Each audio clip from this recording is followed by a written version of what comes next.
یثرب میں ایک ماہ قیام کے بعد حضرت سیدہ آمنہ نے اپنے 6 سالہ صاحبزادے اور کنیز خاص برکہ کے ساتھ مکہ واپسی کا قصد کیا تو قبیلہ بنو نجار کے لوگوں نے انہیں بے حد محبت اور گرم جوشی سے رخصت کیا۔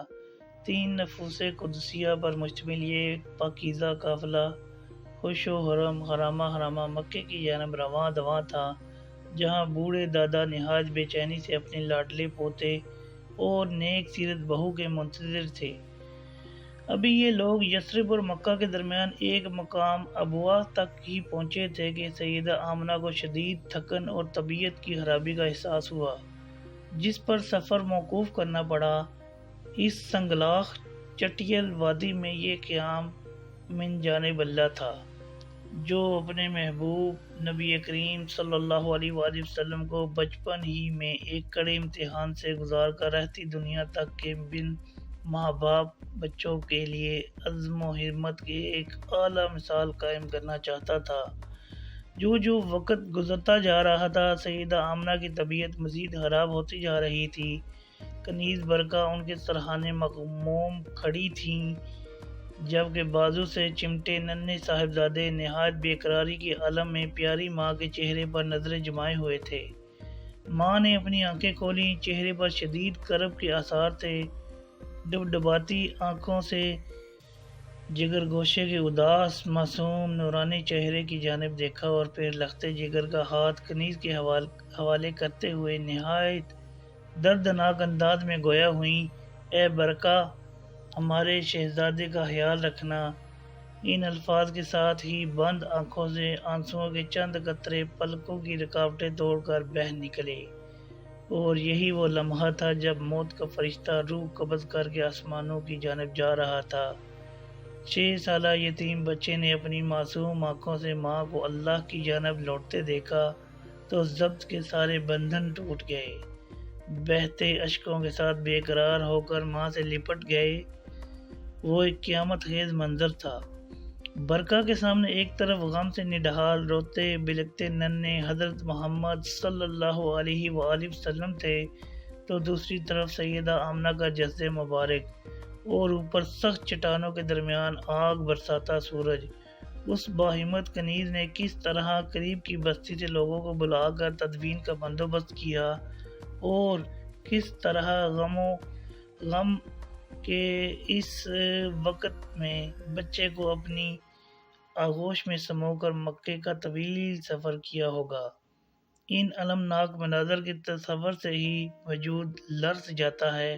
مورخین لکھتے ہیں کہ آپ صلی اللہ علیہ وآلہ وسلم اونٹ پر برکہ کے آگے بیٹھے پورے راستے روتے ہوئے پیچھے مڑ کر دیکھتے جاتے تھے، یہاں تک کہ 450 کلومیٹر کا یہ غمناک سفر ختم ہوا اور دادا عبد المطلب نے اپنے چہیتے پوتے کو اپنی بوڑھی مگر مضبوط باہوں میں چھپا لیا۔ برکہ نام کی یہ جلیل القدر کنیز تاریخ میں ام ایمن کے نام سے یاد کی جاتی ہیں۔ حبشہ سے تعلق رکھنے والی یہ برگزیدہ خاتون بچپن ہی میں نبی کریم صلی اللہ علیہ وآلہ وسلم کے والد گرامی حضرت عبداللہ کی خدمت گزار مقرر ہوئیں۔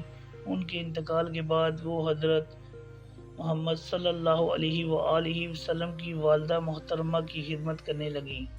جب ان کا انتقال ہوا تو حضور صلی اللہ علیہ وآلہ وسلم کے دادا عبد المطلب نے ام ایمن کو اپنے 6 سالہ پوتے حضرت محمد صلی اللہ علیہ وآلہ وسلم کی پرورش اور دیکھ بھال کے لیے مقرر کر دیا۔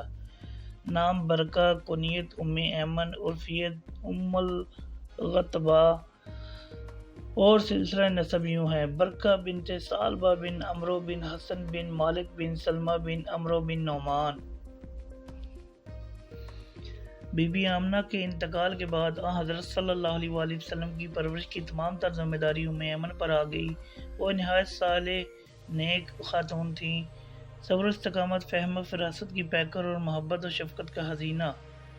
حضور صلی اللہ علیہ وآلہ وسلم سے بے انتہا محبت کرتی تھی۔ جب آپ صلی اللہ علیہ وآلہ وسلم نے حضرت حتیجہ سے نکاح فرمایا تو انہیں آزاد کر دیا۔ ام ایمن کا پہلا نکاح عبید بن زید سے ہوا، جن سے ان کے ہاں ایمن نامی بیٹا پیدا ہوا۔ انہی کے نام پر ان کی کنیت ام ایمن مشہور ہوئی۔ حضرت ایمن کو شرف صحابیت حاصل ہوا اور وہ غزوہ حنین میں شہید ہوئے۔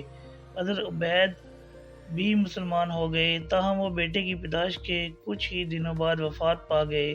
ایک دن آپ صلی اللہ علیہ وآلہ وسلم نے مسجد نبوی میں صحابہ کرام رضی اللہ تعالیٰ عنہم سے فرمایا، اگر کوئی شخص ایسی خاتون سے نکاح کرنا چاہتا ہے جو اہل جنت میں سے ہیں تو وہ ام ایمن سے نکاح کر لے۔ رسول اللہ صلی اللہ علیہ وآلہ وسلم کے اس اعلان کے بعد آپ صلی اللہ علیہ وآلہ وسلم کے منہ بولے بیٹے اور آزاد کردہ غلام حضرت زید بن حارثہ خدمت اقدس میں حاضر ہوئے اور نکاح کی خواہش کا اظہار کیا۔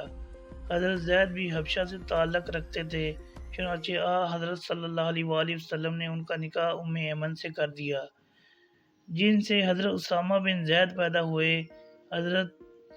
حضور صلی اللہ علیہ وآلہ وسلم ان دونوں باپ بیٹے کو بہت ہی عزیز رکھتے تھے اور یہ حضرت صلی اللہ علیہ وآلہ وسلم کے گھر کے افراد کی طرح رہتے تھے۔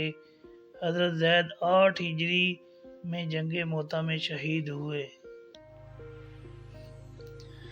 مورخین لکھتے ہیں کہ حضرت ام ایمن نے دیگر مسلمانوں کے ساتھ حبشہ بھی ہجرت کی تھی، لیکن ان کی ہجرت مدینہ منورہ کا سفر نہایت منفرد ایمان فروز ہے۔ ابن سعد نے لکھا ہے کہ ام ایمن نے جب ہجرت کی تو روحہ سے کچھ پہلے منصرف کے مقام پر شام ہو گئی۔ وہ روزے تھیں اور انہیں شدید پیاس لگ رہی تھی۔ حلق میں گویا کانٹے پڑ گئے تھے، قرب و جوار میں کہیں پانی نہیں تھا۔ پیاس کی شدت انتہا کو پہنچ گئی اور قریب تک ایک غشی طاری ہو جاتی۔ اچانک آسمان سے پانی سے بھرا ہوا ایک ڈول ان کے چہرے کے پاس آ کر رک گیا، جس سے موتیوں کی مانند سفید قطرے ٹپک رہے تھے۔ حضرت ام ایمن نے اس میں سے جی بھر کر پانی پیا اور وہ فرمایا کرتی تھی کہ اس کے بعد مجھے کبھی پیاس کی شدت محسوس نہیں ہوئی۔